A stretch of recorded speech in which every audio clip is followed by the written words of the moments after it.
Students, कैसे हैं आप लोग? उम्मीद है बिल्कुल ठीक ठाक होंगे। आज मैं आपके लिए एक बड़ी इंपॉर्टेंट वीडियो लेके हाज़िर हुआ हूँ और मेरा मकसद आज उन तमाम स्टूडेंट्स को एड्रेस करना है, उनको ख़ताब करना है, उनको मुखातिब करना है जो कि घर में रह के CSS तैयार करना चाहते हैं या जिनके पास कोई इसके बारे में इंट्रोडक्टरी लेक्चर नहीं है, इसके बारे में इब्तदाई मालूमात नहीं है और वो इस चीज़ को लेकर परेशान है कि किस तरह से इसको तैयार किया जाए।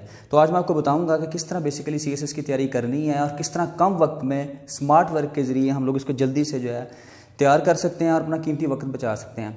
तो सबसे पहले मैं आपसे लेक्चर शुरू करने से पहले 2-3 बातें जो है मैं आपके साथ वो शेयर करना चाहूँगा। उसके बाद मैं आपको एक प्लान डिस्कस करके बताऊँगा कि किस तरह आप 5 मंथ के अंदर, इन 5 मंथ्स आप घर पे बैठ कर उसको किस तरह आसानी से तैयार कर सकते हैं और कंप्रीहेंसिव वे में कर सकते हैं, यानी सिलेबस को बगैर मिस किए। सबसे पहले 2-3 बातें इंपॉर्टेंट ज़हन में रखिएगा।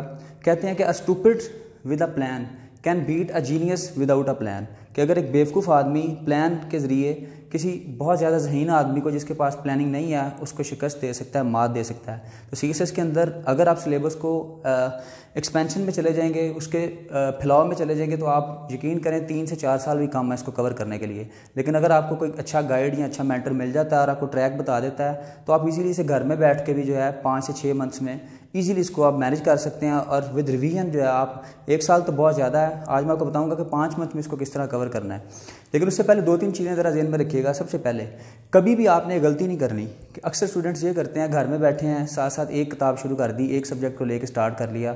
अगर आपने इसको स्टार्ट करना है, प्रॉपरली इसको टाइम दे के शुरू करना है, तो आपने कोशिश करनी है कि एटलीस्ट 3 to 4 सब्जेक्ट्स आपने स्टार्ट करने हैं। ये बात मेरी गौर से समझिएगा जी। उसकी वजह क्या है? अगर आप एक सब्जेक्ट स्टार्ट करते हैं तो इट विल टेक हार्डली, अगर आप बहुत ज़्यादा उसको मेहनत करते भी हैं तो वो 2 मंथ तो आपके लेगा।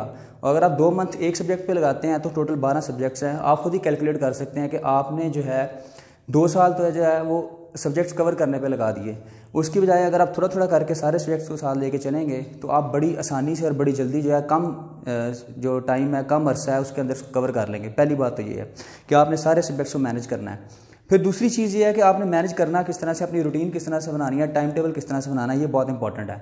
तो आज मैं आपको बताऊंगा टाइम टेबल जो है बड़ा आसानी से आप बना सकते हैं। अपने टाइम टेबल को 2 हिस्सों में डिवाइड कर लें। उसमें क्या करना है आपने, सबसे पहले दिमाग की जो है ना एक नेचुरल उसकी जो टेक्निक है, उसकी जो मेथडोलॉजी है, उसको समझना चाहिए। दिमाग बेसिकली जब चीज़ों को ग्रिप करता है तो वो इस तरह से करता है कि जब वो थोड़ा सा गेन करता है, किसी नए आइडिया को लेता है, क्लिक करता है, उसके बाद थक जाता है, उसको रेस्ट चाहिए होता है। तो आपने थोड़ा थोड़ा करके अपना एक तो सब्जेक्ट चेंज कर देना है, एक ही चीज़ में जो इंटरेस्ट है वो लैग करना शुरू कर देता है। तो आपने थोड़ी देर बाद जो है कोशिश करनी है कि सब्जेक्ट अपना चेंज करें और जब आपका दिमाग थक जाए उस सब्जेक्ट को छोड़कर दूसरे सब्जेक्ट की तरफ चलना शुरू कर दें। फिर तीसरी चीज़ ये है कि आपने जब भी स्टडी स्टार्ट कर दी हुई है, तैयारी इसके साथ शुरू कर ली हुई है, तो आप जो है सिलेबस को समझे कि 2 हिस्से हैं सिलेबस के। क्योंकि पेपरों के में जाके जब एग्ज़ाम सर पे आ जाते हैं, स्टूडेंट्स के पास इतना टाइम नहीं होता कि वो सारे जो सिलेबस है उसको डिटेल में जाके पढ़ें।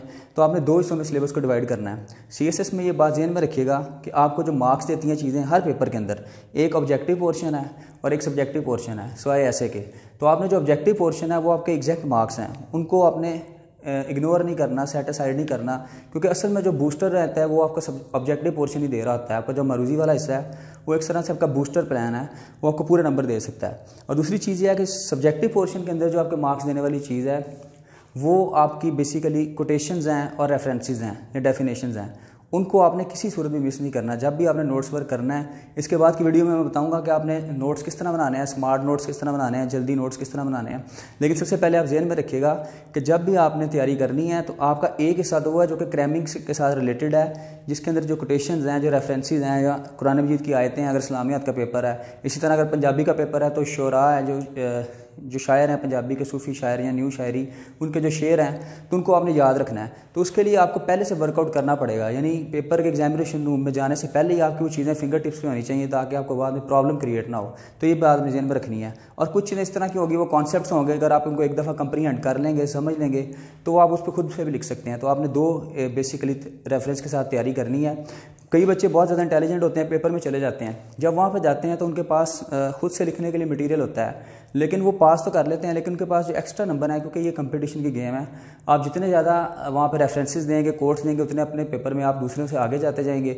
और एक बात ध्यान में रखनी है कि हमने यहाँ पर कम्पीट करना है। तो इसलिए वो बच्चे जो होते हैं, जो एक्स्ट्रा कॉन्फिडेंट होते हैं, बाज़ दफ़ा उनके पास इतना ज़्यादा मटीरियल नहीं होता, कोटेड मटीरियल जो है, जो पहले से तैयार होना चाहिए, जो क्रैम्ड मटीरियल जिसको मैं कह सकता हूँ, तो वो जो बेसिकली फिर उनके लिए बड़ी प्रॉब्लमेटिक होती है, नंबर लूज़ कर जाते हैं। तो बेसिकली आपने ये चीज़ ध्यान में रखनी है। अब चलते हैं अपने दूसरे हिस्से की तरफ कि प्लान किस तरह से करना है।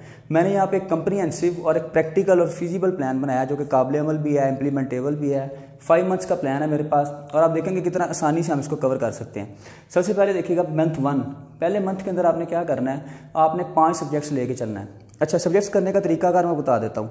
आप अपने दिन को डिवाइड कर लें। बेहतर तो ये है अगर आप नमाज़ पढ़ते हैं तो नमाज के साथ अपना टाइम टेबल बनाएं, वो बड़ा परफेक्ट टाइम टेबल बनता है, क्योंकि नमाज एक बड़ी खूबसूरत ब्रेक है, नेचुरल ब्रेक है। सुबह फजर के बाद थोड़े से सब्जेक्ट करें 1-2 घंटा, फिर ब्रेक करें, उसके बाद नाश्ता करने के बाद फिर रिलैक्स करके थोड़ा सा टीवी देख के फिर दोबारा आप अपने एक तो सब्जेक्ट और कर लें। और उसके बाद अगर सारा दिन आप गुजार लेते हैं तो शाम को आपके पास टाइम होगा, जो आपका एक सब्जेक्ट रह गया उसको पहले कर लें। और हमारा प्लान इस तरह का कि आगे चल के ये प्लान शॉर्ट होता जाना है, मतलब ये कि आपके सब्जेक्ट्स का बर्डन बहुत कम हो जाना है। सबसे पहले मंथ 1 में आपने क्या करना है, इस्लामिक स्टडीज़ को कंप्लीट करना है। अच्छा, मैं आपको एक और चीज़ बता दूं कि ये जो इस्लामिक स्टडीज़ को मैं 1 मंथ में कंप्लीट कर रहा हूँ, इसके बाद मैं वीडियो में बताऊँगा कि वाकई हो जाती है। आपने ये नहीं करना कि इस्लामिक स्टडीज़ को लेकर सारा साल ही पढ़ते रहे इतना, क्योंकि कुछ सब्जेक्ट्स इस तरह के, उनकी नोयत इस तरह की है, वो हैं इतने हैं कि हम उनको 1 मंथ में इजीली मैनेज कर सकते हैं, लेकिन तरीका आना चाहिए करना किस तरह से है। तो उसको मैं आपको लेक्चर में बताऊंगा कि इस्लामिक स्टडीज़ किस तरह 1 मंथ में कंप्लीट करनी है। फिर उसके बाद है पहले मंथ में इस्लामिक स्टडीज़ के साथ जो दूसरा सब्जेक्ट है आपका जनरल साइंस एंड एबिलिटीज़ है, उसका आप थियोरेटिकल पोर्शन तैयार कर लें। यानी सारा नहीं, मैथ पोर्शन छोड़ दें, पहले मंथ में उसका थियोरेटिकल पोर्शन आप पढ़ लें, एक दफ़ा गो थ्रू करें। उसको आसानी से करने का तरीका ये है कि आप उसके साथ नेट के साथ जो यूट्यूब है उस पर कोई जो वीडियो लेक्चर्स हैं उनको देखें, जो कॉन्सेप्ट है वो बिल्ड करें, बाद में जाकर वहाँ पे सेल्फ राइटिंग से लिखते रहेंगे। फिर इसके बाद जो नंबर 3 है वो कंपोजिशन का पेपर साथ रख लें आप स्टार्ट में। अच्छा, कंपोजिशन का पेपर में आपने क्या करना है, वो चीज़ें पहले करें जो सीखने वाली हैं। मसलन डायरेक्ट इंडायरेक्ट है, उनकी आपको टेक्निक आनी चाहिए। करेक्शन है, ये भी आप अगर आप उसके रूल्स बेसिक कर लेते हैं। टू दी पॉइंट एक BA की किताब है आफ्ताब अहमद की, उसमें से करें, बड़े आसान करके दिए हुए हैं। बाकी कुछ बुक्स में कन्फ्यूजिंग है, लेकिन अगर आप वहाँ से करेंगे तो आप इजीली उसको कर लेंगे। फिर उसके बाद ट्रांसलेशन है, ये भी उसमें है। ट्रांसलेशन आप किसी बुक से कर सकते हैं, टेंसेस पे ग्रिप करके, एक्टिव वाइज पैसिव वाइज पे, और फिर डायरेक्ट इंडायरेक्ट पे आ जाए।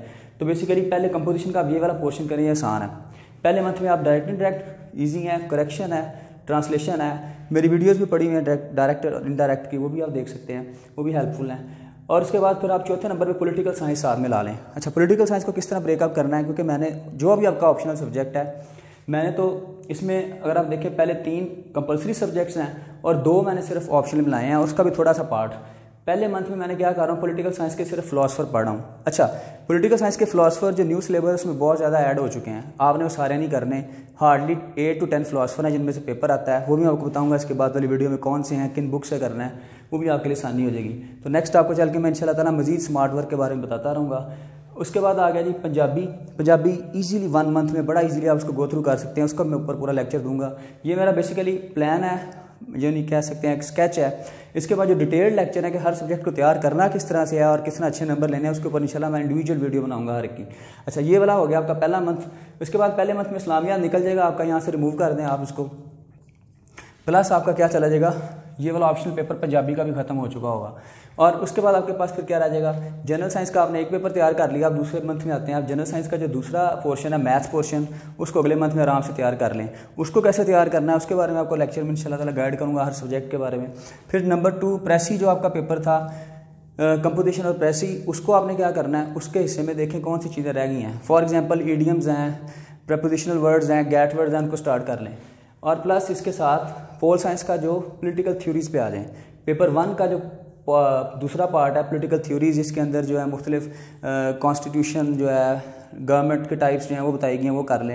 यानी ए पेपर आपका पेपर 1 जो है पूरा कंप्लीट हो जाएगा 2 मंथ्स के अंदर। अब हम चलते हैं मंथ 3 की तरफ। मंथ 3 में आपने क्या करना है, पॉलिटिकल साइंस को, इधर से जनरल साइंस आपका कंप्लीट हो गया, इस्लामिक स्टडीज़ हो गया, पंजाबी हो गया, 3 सब्जेक्ट तो आपके कंप्लीट हो गए। पोल साइंस का जो कॉन्स्टिट्यूशन वाला पार्ट है, यानी कानून जिसके अंदर है दसातीर, उनको आपने करना है मंथ 3 में। और ये बहुत आसान है इंशाल्लाह ताला, इसके ऊपर मैं आपको लेक्चर दूंगा, पूरी वीडियो बताऊंगा। फिर इसके साथ आप ऑप्शनल स्टार्ट लें अपना नेक्स्ट ऑप्शनल, 4th ऑप्शनल, क्योंकि आपका जो पहला ऑप्शनल है, 2 ऑप्शनल तो आपके इसमें हो जाएंगे, political science paper 1, political science paper 2। दूसरा ऑप्शन मैंने पंजाबी रखा हुआ था, और तीसरा जो मेरा ऑप्शन है वो क्रिमिनोलॉजी मैंने चूज़ किया। आप जो चूज़ करना चाहते हैं कर लें। क्रिमिनोलॉजी का जो सिलेबस था बहुत इजी था, 4 हिस्सों में डिवाइडेड और बड़े आसान है वो। प्लस पाक फेयर्स आप स्टार्ट करें। पाक फेयर्स को 2 हिस्सों में करना है आपने, ये बात ध्यान में रखिएगा। एक हिस्से में आपने इसके जो हिस्ट्री है वो वाला पोर्शन है, और दूसरा हिस्सा बड़ा आसान हो चुका है, वो करंट अफेयर्स के साथ ही आएगा। तो पहले आपने जो हिस्ट्री वाला हिस्सा है पार्ट 1 का, वो तैयार करना शुरू कर देना इसमें से। फिर इसके साथ कंपोजिशन चलता रहेगा, पेयर ऑफ वर्ड्स वोकैबुलरी के जो आप थोड़े थोड़े करके साथ साथ चलते रहेंगे, वो उसका कोई इशू नहीं। मंथ 4 में आ जाएंगे। मंथ 4 के अंदर आपने क्या करना है, करंट अफेयर्स अब यहाँ से स्टार्ट लेने शुरू करने हैं। शुरू में नहीं थे करने, अब पेपर भी नज़दीक आ रहे होंगे आपके पास, तो करंट अफेयर्स को आप साथ लेके शुरू करें। करंट अफेयर किस तरह से करने हैं, बड़ा इजी पेपर है और इसमें टाइम नहीं ज़ाया करना आपने, मैं बताऊंगा इंशाल्लाह ताला आपको नेक्स्ट वीडियो में। फिर इसके साथ अपना 5th ऑप्शनल भी रख लें। यहाँ से आपका क्रिमिनोलॉजी कवर हो गया, आप जो 5th ऑप्शनल चूज़ करना चाहते हैं उसको करें और पाक अफेयर्स का पार्ट 2 शुरू कर दें, यानी वो भी करंट अफेयर्स है। तो यहाँ से आपके ये जो 2 पेपर है ना बेसिकली ये इकट्ठे हो जाएंगे, यहाँ पे आपको पैनिक होना नहीं पड़ेगा, यानी सिर्फ आप एक्स्ट्रा या 5th ऑप्शनल अपना कर रहे हैं, इस पर ज़्यादा फोकस दे सकेंगे और ईजी होकर कर लेंगे। अब मंथ 5 स्टार्ट हो रहा है। मंथ 5 के अंदर आप जब ऐसे राइटिंग की तरफ आपने अब आना है, क्यों, आपकी ट्रांसलेशन हो चुकी है, आपकी राइटिंग पे ग्रिप हो चुकी है, उसके बाद आपकी वोकैबुलरी बिल्ड हो चुकी है, करंट अफेयर्स आपके ग्रिप में आ चुके हैं। अब आप ऐसे राइटिंग अल्टीमेटली ऐसे राइटिंग बेसिकली जो ऐसे का पेपर है that is the combination of all other papers, बाकी सब सब्जेक्ट्स को मिला के ऐसे राइटिंग बनती है। तो साथ आप करंट अफेयर भी जारी रखें अपने जो न्यूज़पेपर पढ़ रहे हैं, जिस तरह से तैयारी कर रहे हैं, और साथ अपना 6th ऑप्शनल स्टार्ट कर लें। 6th ऑप्शनल आप जो भी चूज़ कर रहे हैं उसको 5th मंथ में कंप्लीट करें। और देखें मंथ 6 के अंदर आपके पास अगर इनमें से कुछ चीज़ रह गई है उसको 6 मंथ के अंदर ले आएँ और इस तरह आप आसानी से उसको क्रैक कर सकते हैं। और दूसरी चीज़ ये है, एक बात ध्यान में रखिएगा, जब आप कोई भी ज़िंदगी में कोई भी टाइम टेबल बनाएं, कोई भी प्लान बनाएं, तो जो चीज़ मिस हो जाए ना उसमें से जो पोर्शन, उसको साथ ना घसीटें, उसको वहीं पे छोड़ दें, एंड पे एक्स्ट्रा टाइम मार्जिन के अंदर उसको कवर करें। उसकी वजह क्या होगी, एक तो वो आपको डिस्टर्ब करेगा और दूसरा ये होगा कि वो आपका बाकी सब्जेक्ट्स को भी डिस्टर्ब कर देगा। जो चीज़ जितनी हो जाए, जिस टाइम टेबल के साथ आपने फिक्स किया, अगर आपने जो सब्जेक्ट यहाँ पर रखना है उसको करके उसके बाद जब नेक्स्ट का टाइम टारगेट शुरू हो गया तो उसको पीछे को जितना रह गया रहने दें, बाकी जब आपके पास मार्जिन का वक्त है उसमें उसको कंप्लीट करें। Thank you so much.